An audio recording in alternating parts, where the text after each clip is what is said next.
Zac Green here for Legends Classic Country 101.3 FM, here again with Pampa's head coach Floyd White for Week 6 of Whiteboard Wisdom Weekly Coaches Show. Last week, Harvesters fought hard but came up on the short end of the stick for homecoming with 49-35 loss to Perryton Rangers. And, of course, this is a bye week. We don't have a game this week. Just gives us the time to rest up, get healed up. But offensively, the Harvesters put up 387 yards total of offense and 337 rushing yards. Max Neff had 255 himself. And then Parker Webb and Jose Alonso had 25-yard catches, with Alonso's going for a touchdown. So, Coach, talk about the offense from last week, how they continue to roll. Seems like every single matchup, every single week. And what do you think leads to being so consistent week in, week out? Well, going into it week in and week out, I mean, the aspect of it that allows us to be so successful is, it's Coach Langhenning and the offensive staff, they do a great job week in and week out of making sure that they do the things to put the kids into the best position possible. Those guys, they work tirelessly at it. And, the thing about high school football is that, once you kind of get a beat on who people are, it's difficult for them to change. And so, whenever it comes down to that, ultimately,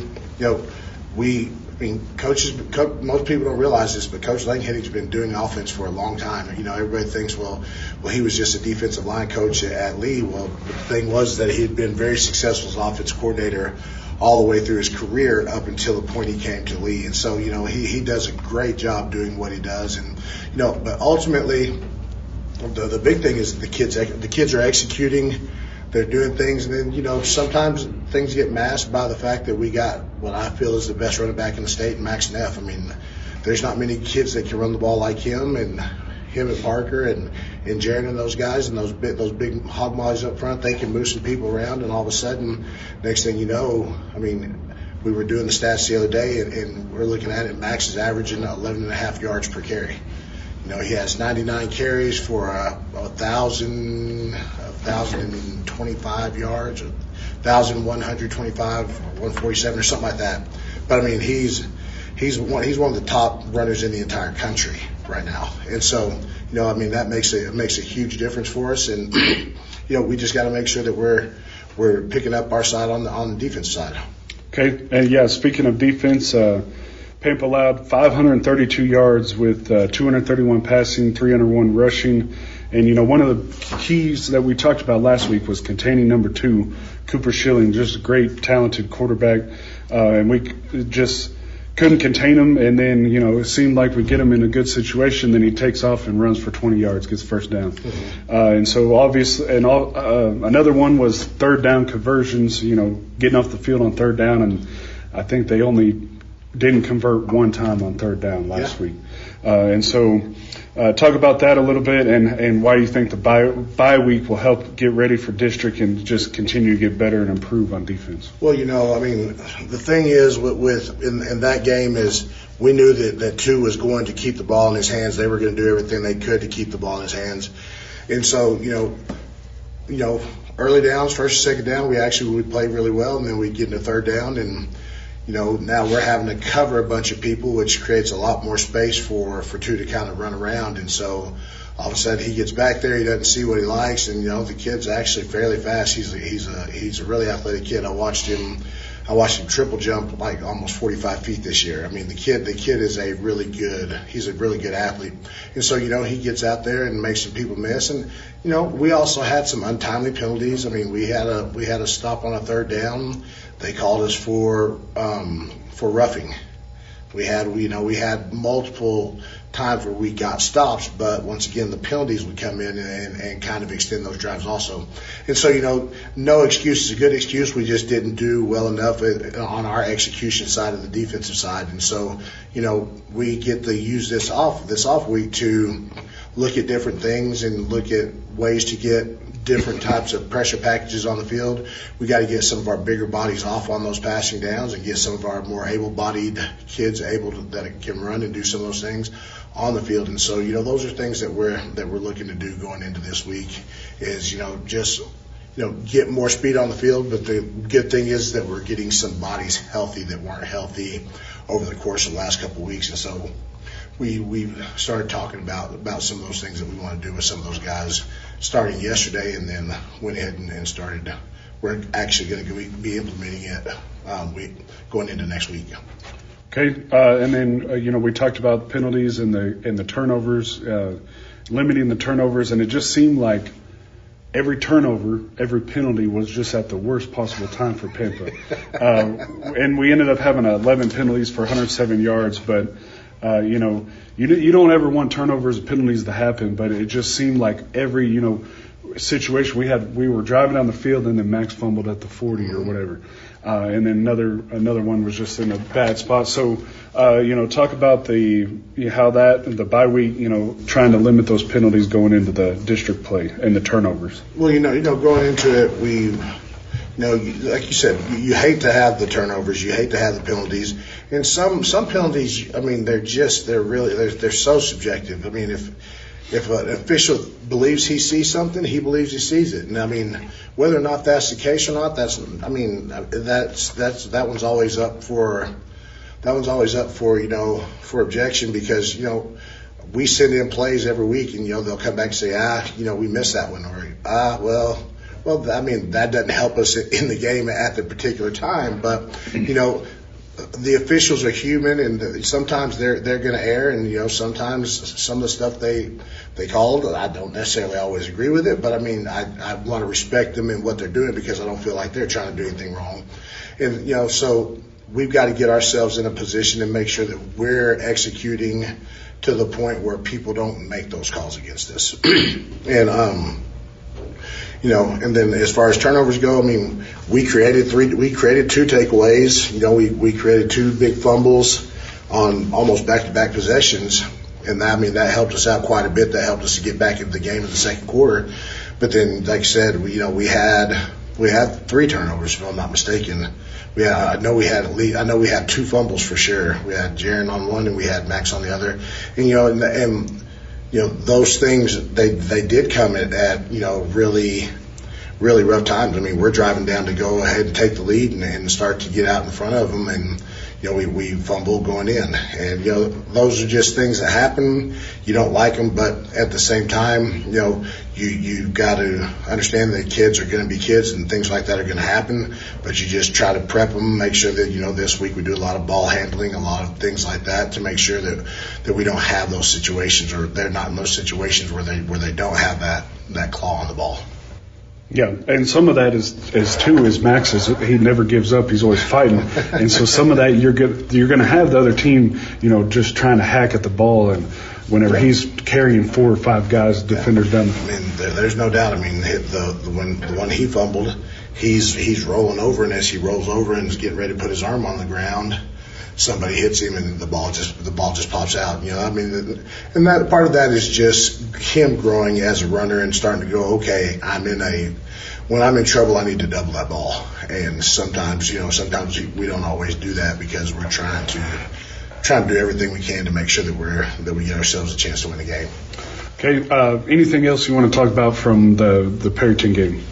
No, not really. I mean, like I said, I'm proud of the guys' fight. I mean, they got, yes, it ended up being a 14-point game, but the reality of it is that we started having to go for it late, and because we had to go for it late, we ended up on a couple of short fields right there at the end. And really that was a 7-point game going almost all the way through. It was nip tuck all the way through. And I'm just proud of the way our kids fought. I mean, that's the one thing that I can tell you about our kids. Our kids are never going to die. Our kids are never going to give up in any situation, and they 100% believe that now. And so very proud of the way that they went out there and fought and performed. Okay, so let's talk about the first half of the season as a whole. And how you think the Harvesters are set up heading into district play. We know the record's 1-4, but that doesn't matter, because we know that basically everybody's starting over at 0 right now. And so, how do you think they are prepared for district, and especially compared to this time last year? Compared to this time last year, I really feel like we're light years ahead of where we were. As you go back and you look at it, that's why you play the pre-district games. The pre-district games are all just designed to help you get ready for your district. And everybody that we played has some slight you know, some slight, you know, similarities to somebody that we played inside our district. And so, you know, we're going to have to make sure that, you know, as we go through that our kids take everything that they learned. They've learned that they can now go out there and they compete with anybody. And, you know, that's one of those things we talked about today or we talked about earlier in the week as we were doing our team building, because that's what we use this week for. We use it for a lot of team building. Well, as we talked about making sure that, you know, we understand that we're taking all this stuff that we're learning from all these games, and now we're applying it forward to everything that happens in district. Because, you know, last year when we were going into district, we didn't quite know what to expect. You know, and our kids actually went out and played well all the way through district. I mean, there were most games we were in, you know, through the half and, you know, into the middle of the third quarter. And then, you know, we just kind of would run out of juice because we just didn't have it. But now we've got that understanding that we now can go compete. And so I think that there's not anybody in our district that's just head and shoulders above us. I mean, I know we're going to probably talk about the rest of the district here in just a minute, but I mean, there's nobody I feel is just going to go out there and just blow our doors off. Okay, and so now we're going to shift gears, talk about, you know, there's no game to preview this week, but we'll just do a little breakdown for each team that we're going to face in district. You know, everybody starts over at 0-0. Our district, as we talked about, is one of the toughest in the state. And basically, you need to get 2 wins out of the 5 games. And so first talk about that, and also talk about Hereford. That's going to be the first game coming up next Friday at home. Yes. Well, you know, I mean, you're right. Ultimately, you do need 2 wins, but the key thing that most people don't realize is people think that you need 2 wins. That's true to an extent. You got to have the right 2 wins. That's the big deal. If you beat the people that are just behind you, then you're good. But if you beat a last place team and you beat a first place team, now you end up in this kind of murky waters, and we had that happen in a couple of places I was at. So, yes, you're right. But ultimately, you're correct. We win 2 district games, we're going to have a chance to get in. And so, you know, our first game is Hereford, and, you know, perennially just a tough team. I mean, we've been district foes for many, many years, and, you know, Coach Nairn and those guys, they've got a good outfit out there. I know right now they're struggling just a little bit. They got a game this week against Seminole there in Hereford. And so, you know, Coach Nairn and those guys, they squeeze every ounce of juice out of those guys. I mean, they're big old guys, got big old guys up front.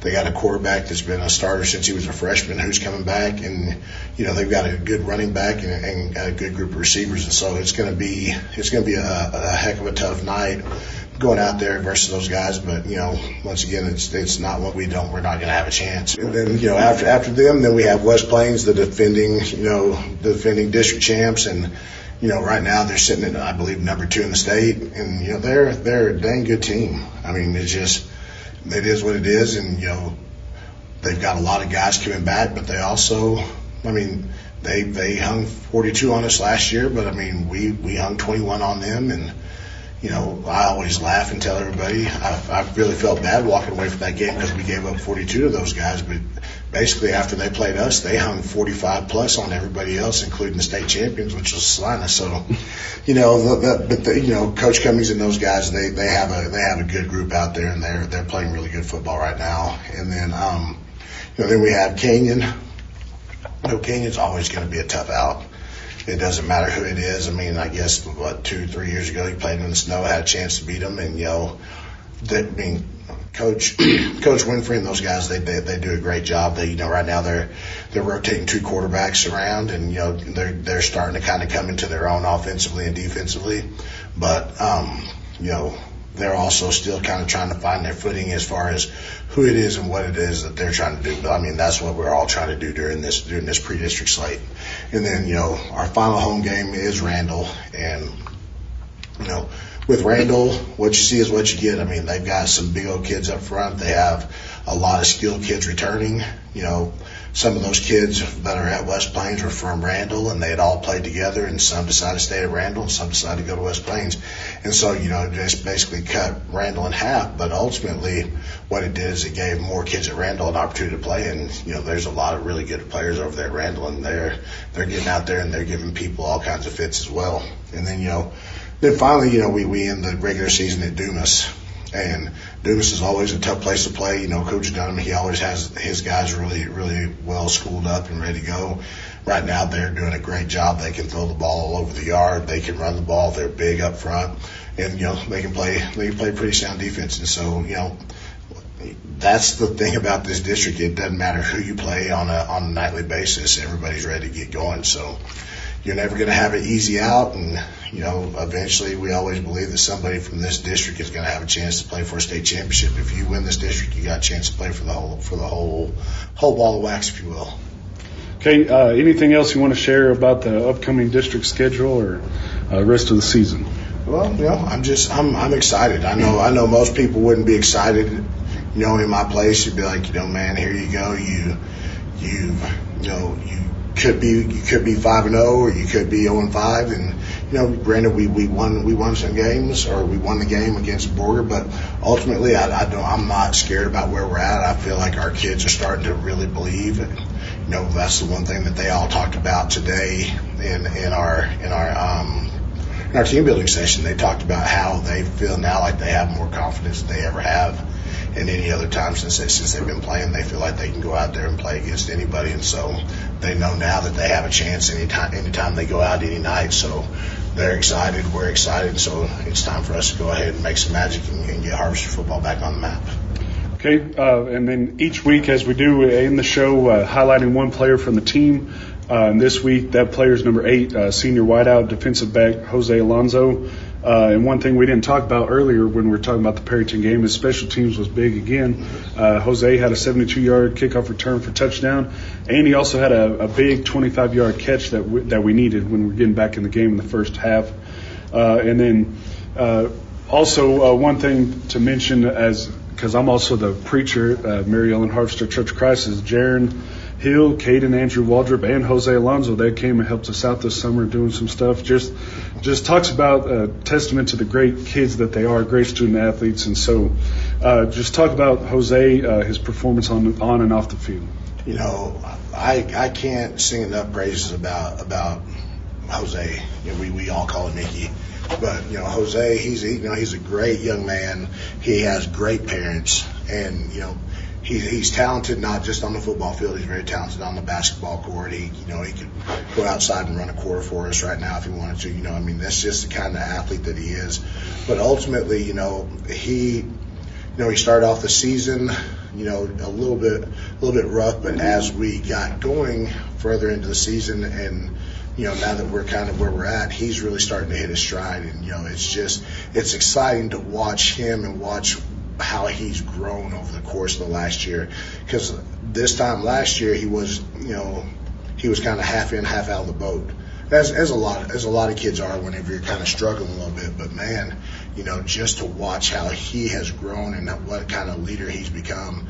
Because he kind of got into the doghouse for a little bit, and then, man, he's worked his tail off ever since, and he's become a tremendous leader. And, now he's the kind of kid that you want your program to, that's what your program speaks about. And so, he has just been a tremendous asset to us in every way, not just from an athletic standpoint, but from a leadership standpoint, because he's talking to kids about, hey, don't go down the road that I went. Don't listen to some of the stuff, or the stuff that I was doing last year. It's not right. And now, he's seeing all the benefits of everything that he's doing. And so, like I said, I couldn't be more proud of a young man. Okay, thank you, Coach. That does it for another week of Whiteboard Wisdom. So hopefully the Harvesters get rested up, as we talked about, healed up, and then ready for this tough district gauntlet. Because like you mentioned, there's not a week that you're going to have, no offense to them, but Borger type on the schedule. Everybody's going to give you their A game every single week in this district, and so it's going to be a battle. But we'll be back next week to talk about a little bit of preview for that Hereford game for next week. And so you're listening to Legends Classic Country 101.3 FM.